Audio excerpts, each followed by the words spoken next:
Team Maggie's Dream was something that her mom really started up, to where we raise money and we award grants to young men and women, really at the start of their cancer journey, to help offset some of those costs of the fertility preservation. Welcome to the Woman Angler and Adventurer podcast, inspiring real women with a passion for fishing and the outdoors to go get their adventure on. Now, here's your fearless host, Angie Scott. Hello and welcome back to another episode of the Woman Angler and Adventurer podcast. If this is your first time discovering us, I'm so glad you're here. This is a podcast with a mission to inspire, connect, and empower other women anglers and outdoor adventurers through sharing your amazing stories with others. I hope we've been doing a good job of that so far, and this week's episode is hands down no exception. This week, I'm very honored to welcome a fellow Stealth Rod Holders field team member, DeLana, to the show. Erica has been on my radar since I joined the Stealth field team, and I'm happy to have the opportunity to feature her on this week's episode. Erica recently hosted a fishing tournament that is near and dear to her heart, supporting her friend Maggie's charity to help raise money for young adults going through cancer treatments, so that when they beat this horrible disease, they might still have an opportunity to have children. The organization is called Maggie's Dream, and you'll hear all about it on this episode. We also talk about a new product coming out from Stealth Rod Holders that both of us are super excited about. It's a new drop-in mount for their QR1 and QR2 rod holders that's going to work perfectly for me on my new Key West 230 Bay Reef Bay boat. These new drop-in mounts will be available on their website very soon, so be sure and stay tuned to stealthrodholders.com. Alright, prepare to be inspired by the one and only multi-dimensional female angler, DeLana.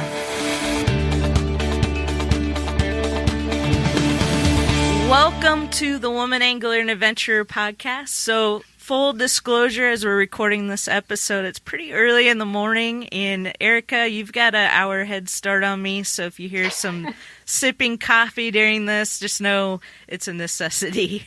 Hey, I grabbed a cup right before we got on. All right, awesome. Well, we were going to do this via video, but I'm currently flooded in on Percy Priest, and Wi-Fi is out at the marina, so that makes it a little bit challenge to do video, and that's also why I don't have the new Lance Truck Camper Mobile Podcast Studio with me right now, but it's safe and sound indoors because we had a little freeze last night on top of everything else, and it's not winterized, so just crazy spring weather in Middle Tennessee.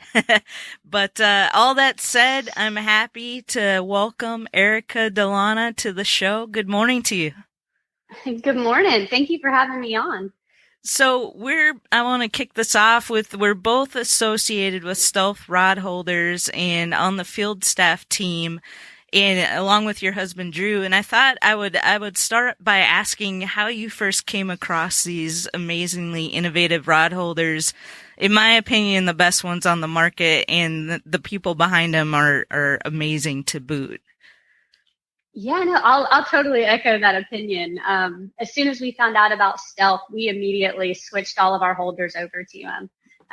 We boat as well as kayak, so all of the holders on the boat became Stealths. We used the QR2s on the boat for freshwater and saltwater fishing, and then on the kayaks, we used the QR1s with their dual point kayak rail mounts. So we're complete converts, and we found out about them about 2 years ago. Just through local connections. Captain Mac or Mac Farr is on Lake Lanier, which is our home lake. And Mac became associated with Stealth just through talking with Jason and Carrie, the owners. And he and I were talking one day, and I saw that holder, and I was like, Mac, tell me about this. And he went through the spiel on it, showed it to me in action. And from there, it was like, I got to have these. So that's it's a great product. Yeah. It's one that's been really helpful to us. And so the difference between the QR1 and the QR2 is the QR2 is for larger reels. Mm-hmm. Right. Yeah, the larger, so we put that on the boat because we do a lot of striper fishing on Lake Lanier, but then we'll also head down to the coast for snapper and grouper. And the rod size on those, they tend to have like a thicker rod butt, the diameter of them. Mm-hmm. And so the QR2s, the little cam system that's on it, is just better suited to really grip those tight and to give you that cam release action with the larger butts. And then the QR1 is going to be more of your typical freshwater fishing rods, your bass rods and reels. Mm-hmm.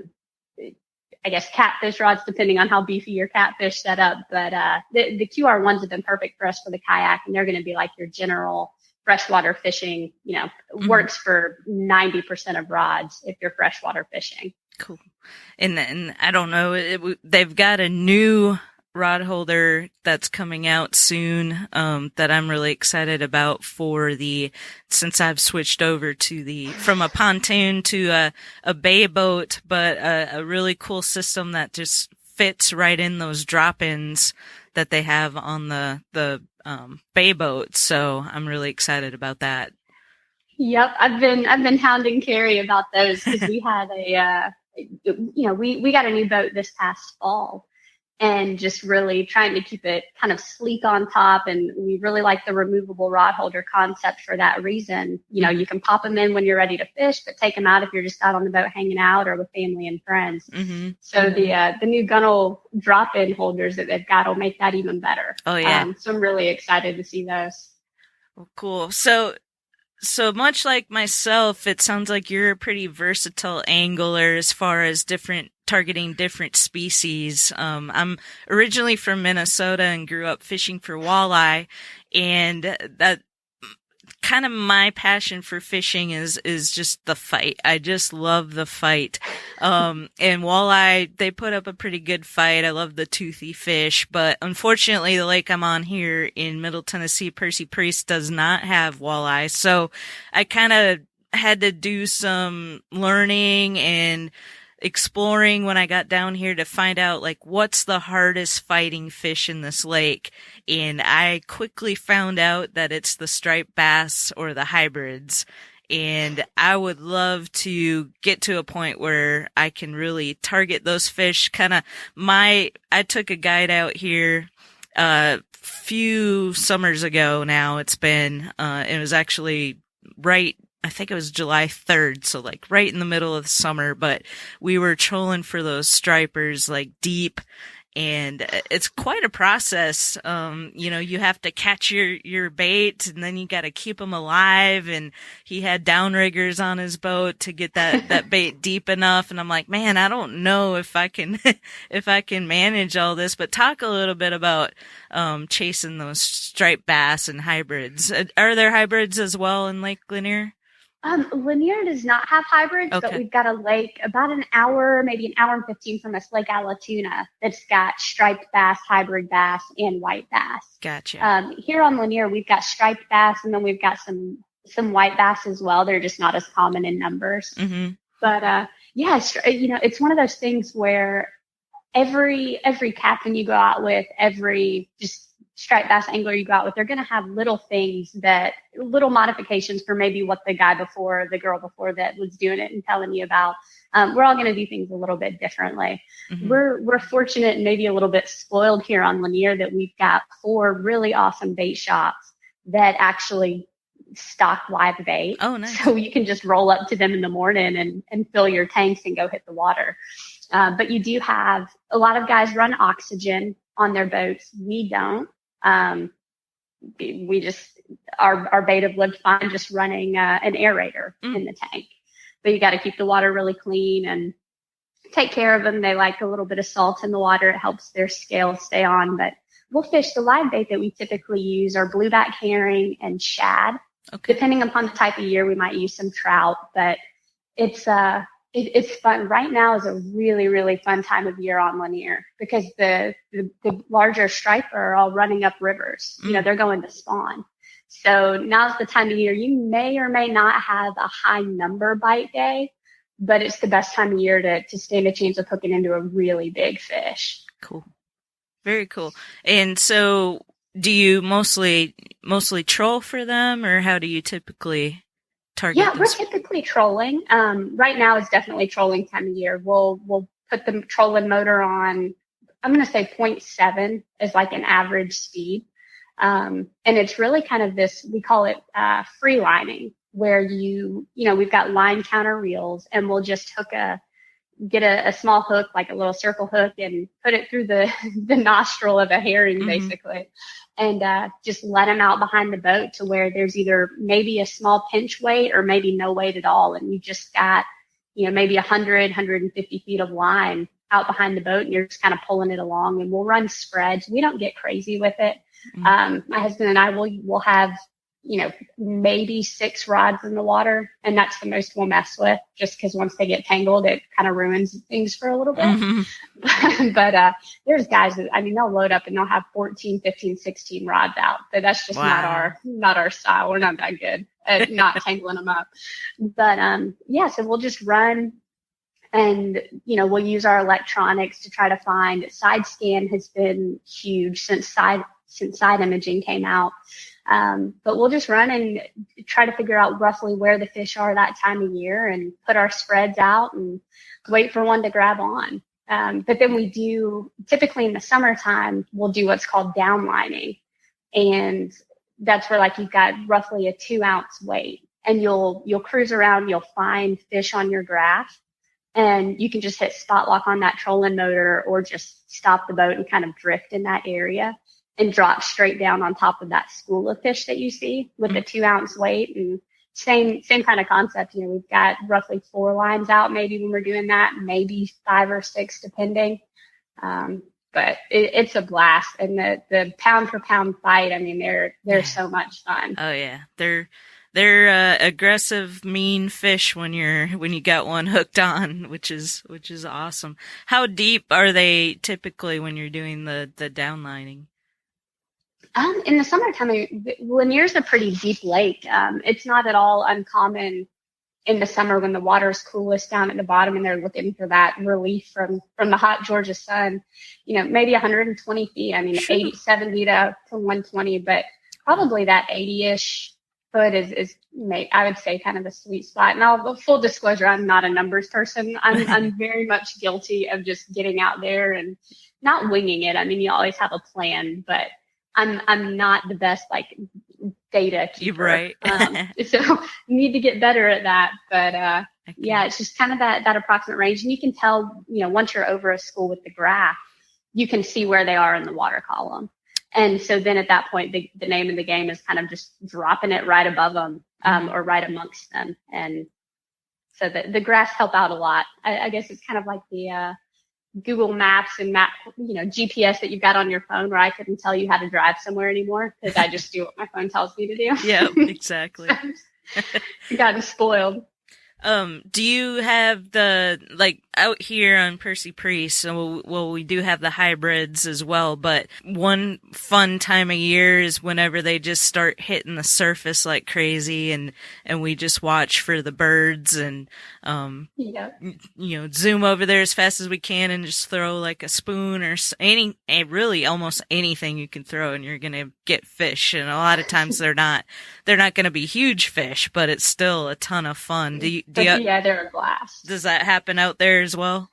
It does. We totally chase the birds here as well. Watch for the seagulls to come through. And, now's a good time. We're getting into a great topwater time for Lanier. The fish are coming up shallow. So we use one of my favorites. We'll throw bucktail jigs at them. Captain Mac that I had mentioned before, he's got a great line of striper fishing products. So we'll throw some of his jigs at him. He's got a little mini Mac A-rig kind of set up that if you've got a grouping of them, that's a great tool to throw out there. And, but we'll also use just a bone spook. That's hands down my favorite topwater lure is just a good old Zara spook, in that bone color, and kind of do the walk the dog pattern across with them. And so there's nothing like that topwater bite. It's hands down my favorite fishing, whether it's some type of bass fishing, whether we're floating the rivers on just a hot summer day for brim or whatever we can get to bite on the kayaks. I'm throwing something top water, and I want to see the splashing. Yeah. There's nothing I'll never forget the first time I caught my first bass top water. That thing, I'd gone out one afternoon, and I had, it was a popper, topwater popper. And I was like, I am going to catch a fish on this. And afternoon's not really the time typically to catch fish, a bass topwater, but I was just bound and determined. And so I was out there for a couple hours probably just casting that thing and working it back to the boat. And I'll never forget that bass came up out of nowhere and attacked that thing. And I was like, yes. And I was like, okay, I finally get bass fishing now. Yep. That's where I struggle with the patience to do the real slow, rubber worms and some of the drop shots and things like that, where you just got to be super patient and almost painfully slow. I struggle with that. Like, I want to be zipping something across the water or high up in the water column or watching it move across top water. But with that, I mean, I'll bass fish all day long for that anticipation and just waiting for it to come up and hit it. There's nothing like it. Oh yeah. See, I love that, but I'm also very much a finesse angler. I love to just slow work a Senko back to the boat. So I got to work on it. I've got it as a personal goal where I need to just go out and make myself do it and make myself get good at it. You can't see it. So I'm always up in my head, like, am I doing this right? Why isn't anything biting? Have you fished that instant gratification? Have you fished the Ned rig much? I have not. That's one that I've started working on, and I've had some success with it. But it's just I'm a very visual learner, visual person. Like, if I can't see something, I'd struggle to, I guess really learn it or feel confident in it. But it's, like with anything, you just got to practice and get good at it. And I've just got to make myself practice and get good at it and build that confidence. Yep. There you go. From billion-dollar ad budgets and arena naming rights to tens of thousands of retail locations, Big Wireless providers spend big to appear like they're your only option. How do they afford it all? That big bill you get at the end of every month. Mint Mobile had a different idea. Instead of brick and mortar overhead, Mint Mobile is online only. What does that mean for you? A whole lot of savings, because wireless plans from Mint Mobile start at just $15 a month. That's unlimited talk, text, and data for just $15 a month. You'll save enough that you can get a brand new rod and reel for the upcoming season. For anyone who just hates their phone bill, Mint Mobile offers premium wireless for just $15 a month. All plans come with unlimited talk, text, and high-speed data delivered on the nation's largest 5G network. You can use your own phone with any Mint Mobile plan, and you can even keep your same phone number along with all of your existing contacts. By going online only and eliminating traditional costs of retail, Mint Mobile passes significant savings on to you. Switch to Mint Mobile and get premium wireless service starting at just $15 a month. To get your new wireless plan for just $15 a month and get the plan shipped to your door for free, go to mintmobile.com/waypoint. That's mintmobile.com/waypoint. Cut your wireless bill to $15 a month at mintmobile.com/waypoint. Well, and I wanted to touch too, because you guys get out there and do some saltwater fishing. And that's something that I've really taken to in the last couple years, getting to go down to Florida and stuff like that. So how often do you get out there and get out in the saltwater? We joke for sure this past year, we saltwater fished more than we freshwater fished. And we live on the lake. But we, in a normal year, I mean, I would say we're down there 6 or 7 times a year, whether it be for a couple long weekends. We've usually got 2 full week periods that we'll go, and then piecing together some 4-day weekends at the open end of snapper season or grouper, and just trying to get down there as much as we can, because it's a little mini break from work and kind of the daily life too. So we love it. But any chance we can, and just trying to hone in those skills and just get better at catching different things down there too. And where do you typically like to go? We go anywhere we typically stay in the Panhandle, along the Alabama, Florida coast. So we'll go over to Fort Morgan, Alabama, which is kind of the Gulf Shores area, but it's on a little peninsula that sticks out in the Mobile Bay. We'll fish a lot out of Fort Morgan with the oil rigs. And then they've got a great, artificial reef program, more or less, where there's a lot of wrecks and bridges and pilings and just fantastic snapper habitats out there. You won't find as many grouper because they don't have the same rocky bottom that Florida has.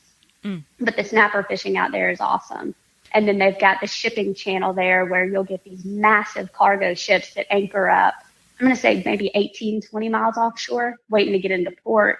And the cobia love hanging out around those big ships after they've been anchored up for a few days.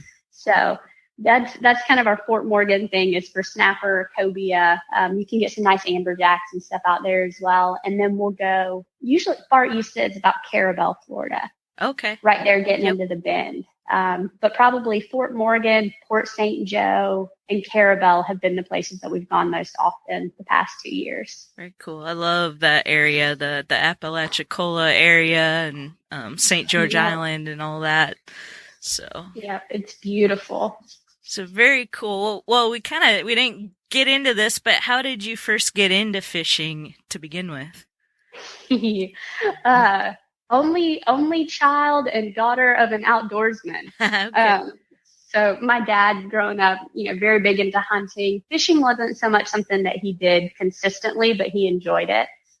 So he and I would just go hit up some banks and local farm ponds and fish. And so that's where I started doing it at a young age. And he tells me this story, and I've got a picture of it actually that I might find and see if I can share with you. Yeah. But one of the first fish that I caught, I think I was probably 4, maybe 5, and I'd reeled in this big, it was either a catfish or a carp. I think it was a catfish. But I wanted to keep it. I was just hell bent on keeping this fish, and we typically would catch and release, or maybe he'd keep some stuff. But I took it home, but I didn't want him to fillet it. Like, this was my fish. And so after about 2 days, I think of it hanging out on the porch because I would not let him get rid of it. The story he told me was that a dog came up and ran off with it. That's funny. I've got this picture of, I'm like some little blonde-haired, scraggly-looking kid holding up this fish that was from about to the floor to my chest at the time. And so that was one of my early fishing pictures. But so got into it with my dad and just doing the bank fishing. And then in college, I met my husband, Drew, and he was really into fishing. And at that point, most of my experience had been from a bank and just hanging out with friends. But he had gotten into striper fishing and grew up bass fishing. He and his father had a bass boat. So that kind of became our date thing. We would just do that on the weekends. And that became really, that's like all we do. We're either working on something house related or we're out fishing. Nice. So that's really been our kind of couples thing in common interest. Very cool. Well, what do you think you love most about it? About fishing. Just fishing in general? I think it's just the challenge. I'm really competitive. So I grew up playing sports, and then just with the fishing, it's like that competitive drive. I don't do the tournaments, so I'm not really competitive in that sense. But just one-off, like, personal competition. Like, I want to find a fish. I want to catch a fish on a lure that somebody's going to tell me this isn't the time of year to catch it on that. Or you're not going to do that here. I'm like, oh yeah, watch me. Yeah. But then just, trying to find that new personal best, and just it really is that kind of even playing field for people. Do a little bit of work on what you're doing, figure out the area, learning their habits and their patterns, and just going out there and trying to find them.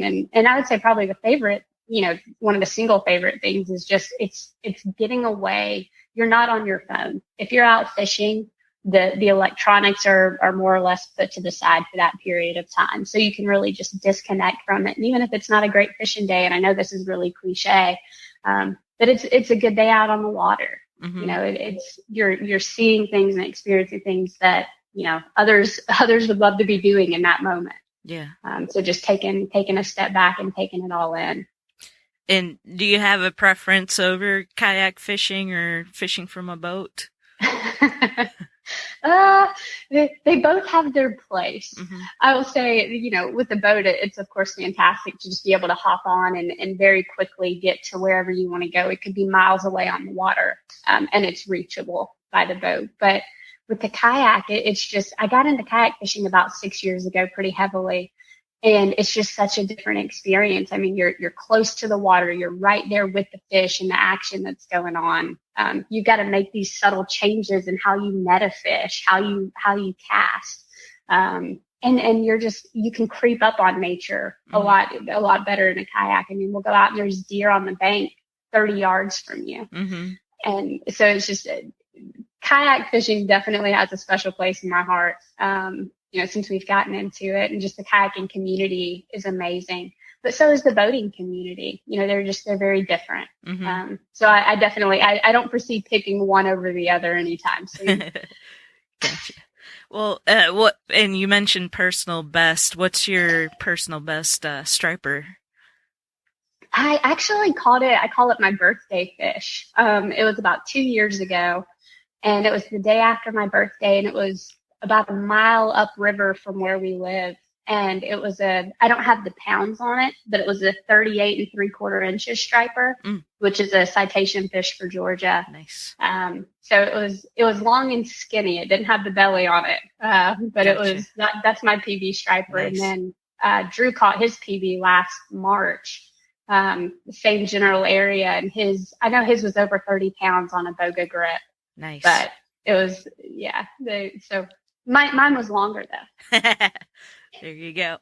Well, I want to touch on you are involved in a annual tournament called Maggie's Dream Striper Tournament, and just recently happened. I guess you weren't able to do it in 2020, and so this year it was like a record-breaking event. Talk a little bit about that. Yeah, so Team Maggie's Dream is an organization that, is really near and dear to me. I grew up with Maggie. She and I played ball together growing up, and she was diagnosed with breast cancer when she was 24. And just through going through learning about treatment and the impacts that it can have on your body and your fertility, as a woman, going through all of that, she and her mom rather found that fertility preservation is something that oftentimes isn't discussed with young adults getting ready to start their cancer process or cancer treatments. But it's extremely costly. It's about $7,000 probably on average. But if you don't do it, the chances of you having a child after cancer, at least biologically, it goes down tremendously. So, and insurance doesn't cover those procedures. So Team Maggie's Dream started up through Maggie's own journey, and she's great. She's cancer free, and she actually has a 5-year-old little girl now. 5-year-old little girl now named Laylee. But Team Maggie's Dream was something that her mom really started up to where we raise money and we award grants to young men and women, really at the start of their cancer journey, to help offset some of those costs of the fertility preservation. And we've been really, really fortunate here.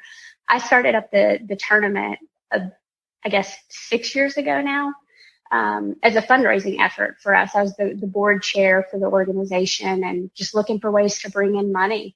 And our local striper fishing community here on Lake Lanier really got behind us. And so we've had a great turnout from year one. But this past year, we called it the one that we just wrapped up last weekend, we called it the 5th/6th annual Team Maggie's Dream Striper Tournament because, we couldn't do it with COVID, unfortunately. But we had 64 boats that entered the tournament, which is big for a striper tournament around here. I mean, we just don't bring the guys at the crowds that the bass tournaments do. Typically, it's a different audience that's fishing. But we had 64 boats, which beat our last 4th annual that we actually got to have by 12 boats. We had 52 in that one. And then we actually, after all was said and done expense-wise, we raised about $11,000. Nice. And so between these events combined, we've brought in about $50,000 for Team Maggie that have all gone straight back into funding these grants. We're a volunteer organization. So any money that comes in goes right back out into applicants. And since we started doing that in 2016, we've been able to award 175 grants. Wow. And we're based out of Georgia, but they are nationwide. So we've helped people from California, Michigan, Minnesota, New Jersey. So it's really cool to see the impact and helping people kind of keep that hope alive of, I will and I can beat this cancer, and there's hope for a future and a family for me after. So it's been a really, kind of uplifting thing to be a part of, but also just being there for people that are going through a really tough time, and making you grateful for what you have, but also grateful for the ability to help and make a difference for them. Yeah. And we definitely couldn't do that without our local fishing community and shops that have contributed to that event. That's great. I was, when I was preparing for our conversation today and reading about the tournament, that's just an issue that I never really thought of before. So, it is, seems like something that's not really talked about as much as it should be. Yeah, it was new to me too. Whenever, Maggie going through her stuff, I mean, we're the same age, and you tend to think of cancer affecting, maybe your aunts and your uncles or older parents. It's just, I think most people don't really associate it as much with young adults. But, I've got a handful of friends that have gone through it, and it's like, wait, this isn't supposed to be happening to us. We're young. But it's just, it's life. And, we hear a lot about children's cancers, and there's a lot of support for that. But then as you get into that, kind of reproductive stage where you're looking to start a family, the impact. So like with children, they're not really at a reproductive stage yet. So the impacts of their ability to conceive afterwards, I'm not so heavy on, they call it oncofertility. Oncofertility is kind of the practice that specializes in that. And so I'm not as familiar with it on the children's side, but particularly with the, teens and young adults in that reproductive period, the impacts of it are huge. And it really isn't something that even doctors have started pushing and making patients aware of until probably the last 10 years or so.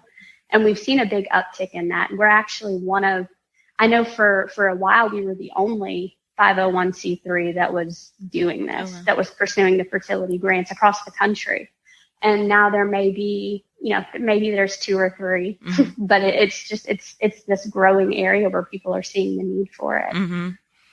Well, very cool. And I'm looking at the results here from the tournament. So how does that work? So that it's 2 fish that people can, and do you guys do it like I'm not familiar, I guess, with striper tournaments. Is there like a weigh-in, like a bass tournament, or how does that work? Similar, but very different. So with striper fishing, you're dealing with larger fish, so they're not going to fit in your live well generally. So we do catch, photo, release tournaments. Okay, cool. So we try to be very conservation minded in that. And basically all of the boats will have, we use Check-It sticks are probably the most common brand that gets used, but these big metal measuring boards. And so the day of the tournament or the event, the organizer will send out a tournament identifier that will usually, which is common in like kayak bass tournaments too, where you've got a number that has to be present in all pictures to confirm that picture that fish was caught on that day. But they'll just lay the fish out on the board and take a whole fish picture with the length and kind of showing us that it's legit with that identifier in there. And then for the weigh-in piece, the captains or the anglers will just bring in pictures on their cell phone and show their 2 longest fish. Is the format that we do, is we do a two fish tournament. So the winners are determined by total length of those fish. Gotcha. But once the fish gets caught, they get measured and typically they're going right back in the water. Gotcha. Cool. Yeah, I love to hear that because I know these big fish get, pretty stressed and whatnot. So that's good. Yeah, and it takes them a long time to get big. So we want to put them back so they can keep growing. Well, cool. Do you have anything coming up that you want to talk about? Oh, goodness. Nothing big. We're just looking forward to being able to get out on the water. We've timed possibly a life change right in the midst of primetime fishing season, and that we're putting our house on the market and possibly going to be building. Okay. So that's got a big question mark as to our plans for the next couple of months. But we'll absolutely be heading down, taking advantage of some opening seasons in Florida and Alabama, and no big events though, really. I'm looking forward to ICAST this year. Interested to see what that's going to be like, and excited to get back down there hopefully in July. Yeah, my plans are still up in the air for ICAST, but if I can make it down there, I would love to be there. So hopefully I can. I mean, it's a pretty quick. I've got all these airline miles built up now. Hey, you can throw some my way. Yeah. We'll go find somewhere to fish together. Sure. Yeah, no. Well, last time I was down there, takemefishing.org, I was supposed to go out and fish the Disney lakes. They had a drawing and I won. And then they called me and they said, hey, this little girl, she won and her parents need to come with her. Would you mind giving up your spot? And I was like, oh, man, I was so looking forward to that. But okay. And so they said, Angie, you're out. Yeah. So they said, next time you come down, we'll hook you up. So that would be awesome to be able to do that. But for sure, we'll see. And I definitely want to get to Lake Lanier and get with you and Captain Mac and do some fishing out there. And so we need to figure out when a good time for that would be. But that'd be awesome. Hey, the fish are here year round, so just come on down. I'll get you in a kayak too while you're here. Well, and I have very little experience kayak fishing. I got to take a Hobie out on, I was out of La Jolla in California and went out and did some halibut fishing from a kayak in the ocean, which was cool. It was crazy. I'm not quite coordinated enough to do all that. We'll do some slower pace to get you up in the north end for some. We'll do some bass fishing. There you Nothing go. Too crazy. Very cool. All right. Well, I really enjoyed our conversation, and thank you so much. Please send that picture if you can find it. I would love to share that with the listeners, and I will share your socials and all of that on the show notes for this episode. And just thank you so much for taking the time to do this. I know we're all crazy busy, and it's early, but I really appreciate it. Absolutely, and thank you so much for having me on and letting me chat.